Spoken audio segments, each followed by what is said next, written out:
I knew the world was messed up the moment my best friend announced she was engaged to my sister on live television. And the worst part, it wasn't even the most shocking thing that happened that week.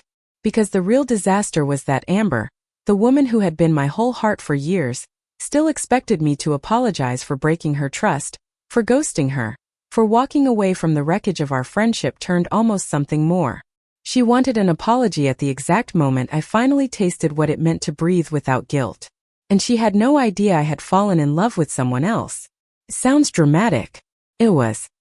America has a way of turning personal crises into public spectacles, especially when they involve a rising tech heiress, a reality TV deal, and a family with a history of plastering their problems across news feeds like confetti. But if you rewind everything, it actually started in a much quieter place, a train station in Portland, Oregon, smelling faintly of burnt coffee and somehow of endings. Amber and I had not spoken in 8 months. 8 months of silence that felt like dragging my heart across gravel. 8 months of trying to forget the last night we were truly friends, the night she asked me a question I didn't know how to answer. And now she was going to marry my sister. That alone should have sent me spiraling, but the truth was different. For the first time in my life, I wasn't spiraling at all. Because I had Lily. But I guess all stories, even the ones that break you open, deserve to be told from the beginning. The day Mom called to tell me the news, I was sitting on the fire escape of my Brooklyn apartment, eating cold Chinese takeout directly from the carton, my feet dangling 3 stories above the alleyway. New York sounded like it always did, angry, alive, indifferent. Sirens in the distance. People living a million lives under the same sunset. I had been doing well. Better than well, actually. My freelance graphic design gigs were steady, my headaches were fewer, and my heart felt less like a heavy bruise. Mostly because of the person inside my apartment humming to herself while flipping pancakes for dinner. Lily had a way of making a place feel like a home you didn't realize you were searching for. When the phone buzzed, I almost let it go to voicemail. But it was Mom, and ignoring Vietnamese moms was equivalent to emotional treason. The moment I picked up, she didn't even say hello. She said, "Con ne chua Amber din han voi chi con roy du." I froze, chopsticks midair. "Sorry, what?" Mom repeated it in English, this time slower, as if that would help the blow land gently. "Your sister Mia. She is engaged. To Amber." "Yes, that Amber." The carton slipped from my hand, noodles splattering across the metal grates of the fire escape. I didn't hear the rest. Something about family dinners. Something about keeping the peace. Something about how Mia didn't want me to feel left out. I hung up and stared at the street below, where someone was screaming at a taxi driver, and a kid was balancing a giant pizza box on a skateboard. The world kept moving while mine cracked open. Amber. My Amber. Well, she had never truly been my anything. Not officially. Not publicly. Not loudly. But she had been the girl who stayed up with me on school nights just to watch documentaries we didn't understand. The girl who wrote me birthday letters that looked like confessions she never mailed. The girl who almost kissed me in the back of her truck on a summer night when the stars looked too much like promises. And the girl who, when everything got too intense, too blurry, too close, asked me, "Why do you always run from me?" I didn't answer. I ran. So maybe she had every right to be angry. Maybe she had every right to expect an apology. But marrying my sister felt like punishment dressed as coincidence. I stood up, walked inside, and found Lily flipping a pancake that was shaped like the state of Texas. She looked up, immediately reading my face. What happened? I opened my mouth but couldn't form the words. Instead, I walked into her arms and she didn't ask again. Because she knew the kind of silence that came from old wounds, from old ghosts, from old versions of ourselves we were still trying to bury. 2 weeks later, I was back in California. Mia's engagement party wasn't optional. Being the younger sister meant showing up even when it felt like walking barefoot into emotional landmines. The Sacramento house I grew up in hadn't changed, the same creaking floorboard. The same scent of jasmine candles Mom insisted on buying in bulk. Even the wallpaper felt like it was watching me. What had changed was Amber. She looked different. Softer. More polished. Her hair was shorter than I remembered, curled at the ends in that effortless way people pay stylists for. She wore pale gold silk, the color of champagne dreams, standing next to my sister like a beautiful, well-kept secret. Our eyes met across the living room. My heart stuttered. She looked away first. I should have been relieved. Instead, I felt something twist inside me, something I thought I had buried under Brooklyn noise and Lily's warm hands. The engagement party went exactly the way I expected: champagne, fake smiles, loud relatives pretending they understood love, just because they'd survived marriage. But the confrontation I didn't expect came hours later. Everyone else had gone to sleep. The house was still. I was in the backyard, sitting on the old swing Dad put up when Mia and I were kids. I didn't think anyone would find me. Amber always did, though. She stepped outside barefoot, rubbing her arms against the cold. For a moment, she didn't say anything. She just watched me like she was unsure whether to yell or cry or laugh. Then she whispered, "Ava, why didn't you ever apologize?" My stomach dropped. So this was it. The question she had carried like a thorn in her chest. The question she probably rehearsed with Mia's name freshly printed on a wedding invitation. I didn't know how, I said honestly. Everything felt too heavy, too messy. I didn't want to break us. You broke us by leaving. I swallowed hard. You were the one who asked me what we were. And you ran. We stared at each other in the moonlight, two versions of ourselves layered over the present, old hurt overlapping new realities. Then she said the cruelest thing she could have said. Mia understands me now. She gives me stability. She gives me what you never could. It sliced deeper than I wanted to admit. But then the strangest thing happened. I didn't fall apart. I didn't break. Because somewhere in my chest, I could still feel Lily's hands soothing me the night my world twisted. I could hear her laugh echoing through my Brooklyn apartment. I could see the softness in her eyes when she told me I deserved gentleness. Amber mistook my silence for regret. You could at least say you're sorry, she whispered. Just once. I need to hear it. I looked at her the way you look at a closed door you've already walked through. I'm not the girl you're trying to fight with anymore, I said. And you're not the person I spent years loving. Her expression flickered at the word loving. But the truth was the truth. I'm not apologizing, I said softly. Not because I don't regret hurting you, but because the person you want an apology from doesn't exist anymore. Amber looked gut-punched. But something peaceful settled inside me. For the first time I felt free. The next morning I left early before Mia woke, before Amber could come outside again. I needed air, space, distance. What I didn't expect was to find a text waiting for me once I reached the airport. It was from Lily. Just 6 words. Are you coming home to me? I read it 3 times. Home. To me. God. That was everything. I typed back, on my way. And as I stepped into the terminal, I felt something shift in the air, like the universe was rearranging itself, preparing me for something I didn't yet understand. Because freedom wasn't the end of my story. It was the beginning. When I returned to New York that night, the city felt different, softer somehow. Maybe it was me who changed. The hallway light flickered as I opened my apartment door. And there she was. Lily. Sitting cross-legged on the couch, hair in a messy bun. Oversized sweater swallowing her small frame, like she'd been waiting all day. She looked up, and her smile was so warm it melted every leftover shard inside me. Hi, she whispered. I dropped my bags and crossed the room in 3 long steps, pulling her into my arms. She smelled like vanilla and rain and everything safe. Being held by her felt like stepping into sunlight after months of winter. I missed you, she murmured into my shoulder. I missed you more. But underneath that sweetness, I felt it, something unspoken, humming like static. She pulled back slightly. Ava, there's something I need to tell you. And just like that, the air shifted again. Her voice trembled. And my heart knew this was where everything truly began. Lily's voice was so small, so breakable, that for a second I thought she was going to tell me she didn't love me anymore. And the fear that gripped me was instant, sharp, almost feral. I had just clawed my way out of an emotional graveyard in California. I wasn't sure I could survive another burial so soon. But she didn't pull away. She held on to me.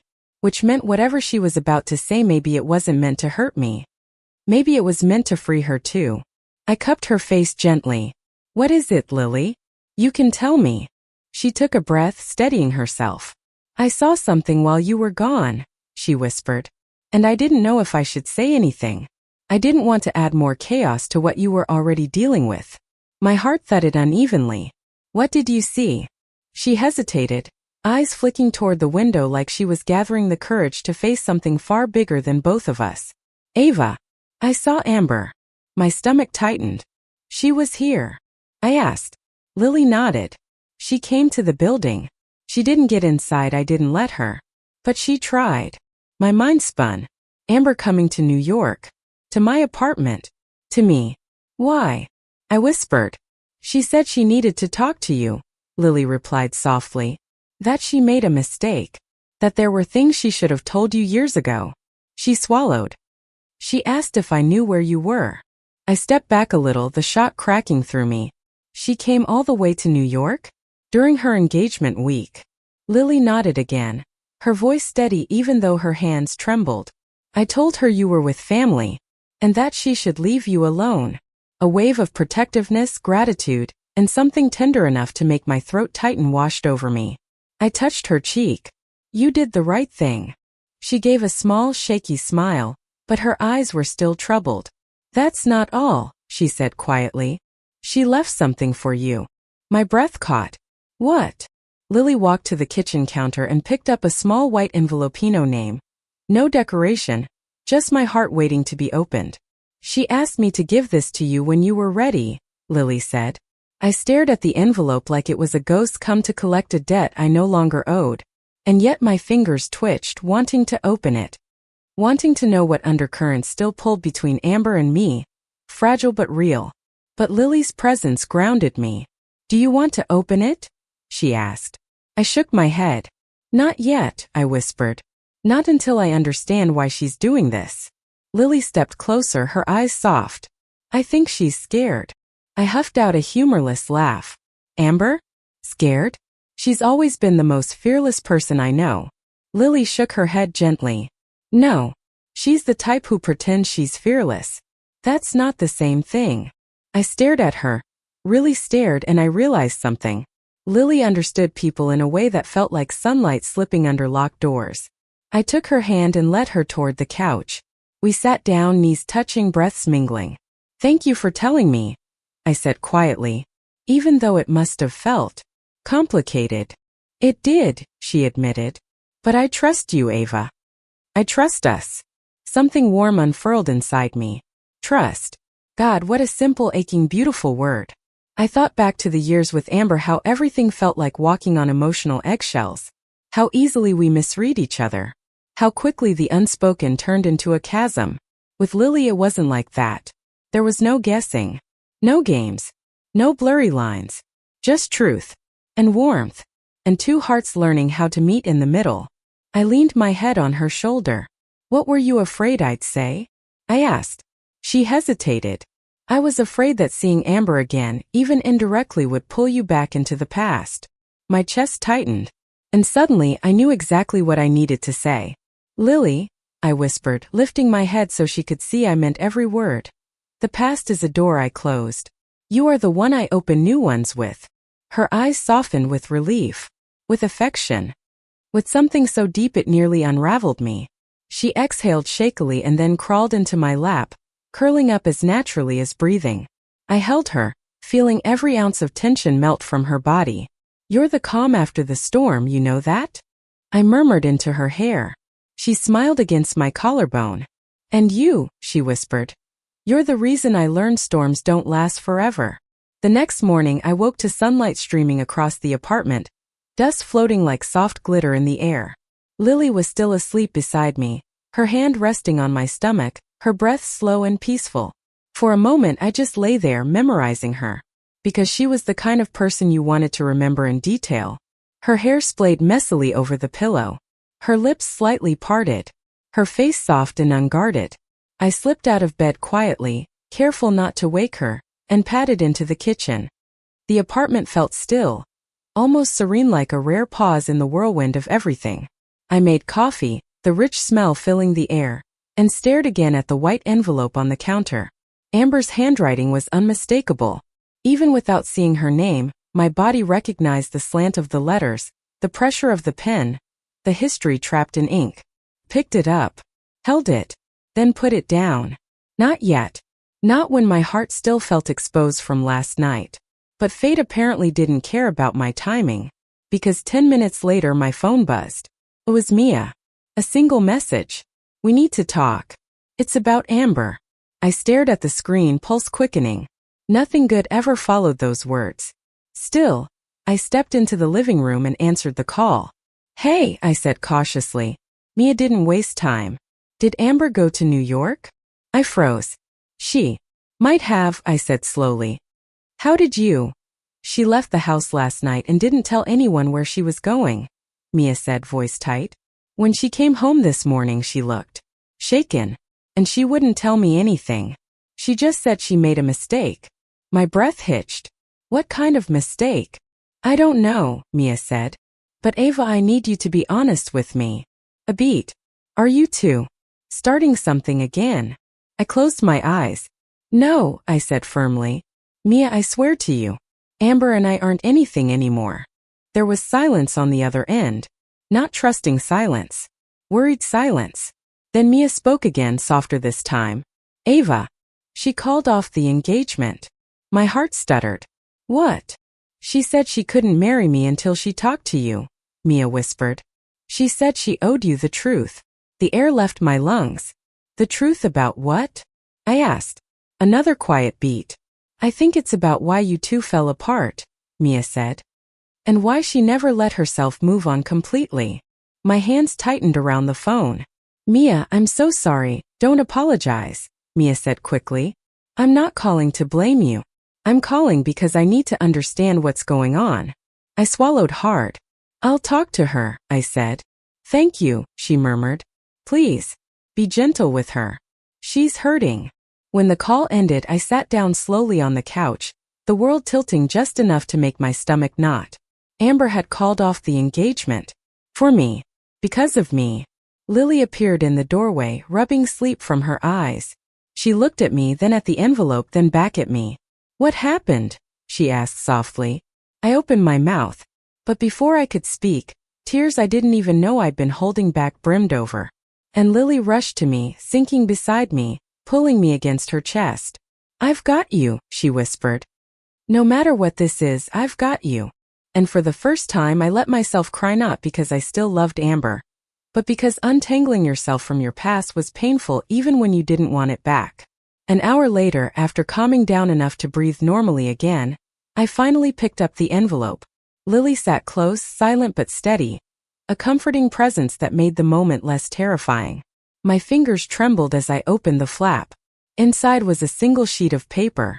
No flowery language. No dramatic confession. Just Amber's handwriting. Raw. Unfiltered. Ava, there are things you don't know. Things I should have told you years ago. Things I couldn't say because I was too afraid of losing you. I think I lost you anyway. Please meet me. One last time. Golden Bridge Park. Saturday. Sunset. If you don't come, I'll understand. But if you do, I owe you the truth. Amber, my throat tightened. Lily read it, then looked at me. Are you going to go? She asked quietly. I took a long breath. Yes, I said. I have to. She nodded slowly, her expression steady. Then I'll be here when you come home. And that sentence, simple, gentle, certain, was the anchor that kept me from drowning in the storm that waited ahead. Golden Bridge Park was quiet when I arrived. The sun was dipping low, turning the sky into a watercolor of gold and pink, and for the first time in days I felt strangely calm. Like this moment had been waiting for me longer than I realized. Like closure wasn't something you chased at, it was something that gently caught up to you when you finally stopped running. Amber stood near the railing overlooking the river. She turned when she heard my footsteps. And for a moment I didn't see the girl who broke my heart. I saw the girl who tried so hard to love me without ever knowing how to love herself. Ava, she said softly. Amber. She exhaled shakily, then laughed under her breath. You look good. So do you, I said, though there was a tiredness in her eyes that hadn't been there years ago. We stood in silence for several seconds, the wind weaving gently between us, carrying all the words we hadn't said. I called off the engagement, she finally whispered. I know. She nodded, then leaned against the railing. I didn't call it off because of some dramatic reason. Not because I wanted to run back to you. Not because Mia isn't wonderful. She swallowed. I called it off because I realized I was repeating the same mistake I made with you. I frowned slightly. What mistake? Being with someone who deserved the full truth, she said softly, while I was still terrified of giving it. I stared at her, unsure what truth she meant. She looked out at the water, voice trembling. Ava, the reason I pushed you away back then wasn't because I didn't love you. Her breath hitched. It was because I loved you so much that it scared the hell out of me. My chest tightened. You never told me that. Because I didn't know how, she said. Every time you got close, I felt like I was losing myself. Like you saw parts of me I wasn't ready to confront. Like you loved a version of me that I didn't think I could live up to. A pause. And instead of telling you that, I let you believe the worst. I looked at her, feeling the weight of her confession settle into the air between us. Amber, we were young. We were messy. Maybe we both didn't know how to love the right way back then. She nodded slowly. But you grew, she said.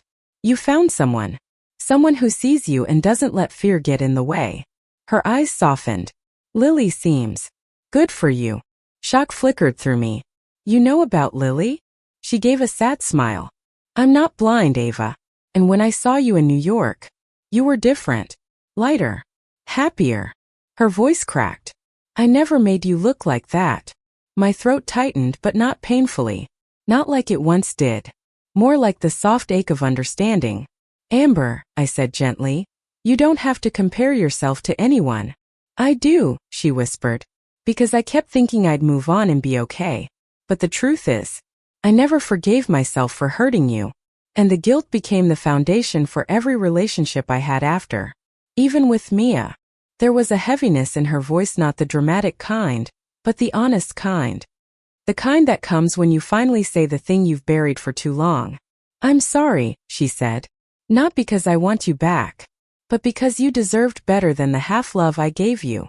I stepped closer, the fading sunlight catching her features just enough to remind me of the girl I once loved. Amber, I forgive you. Her eyes widened, filling instantly with tears.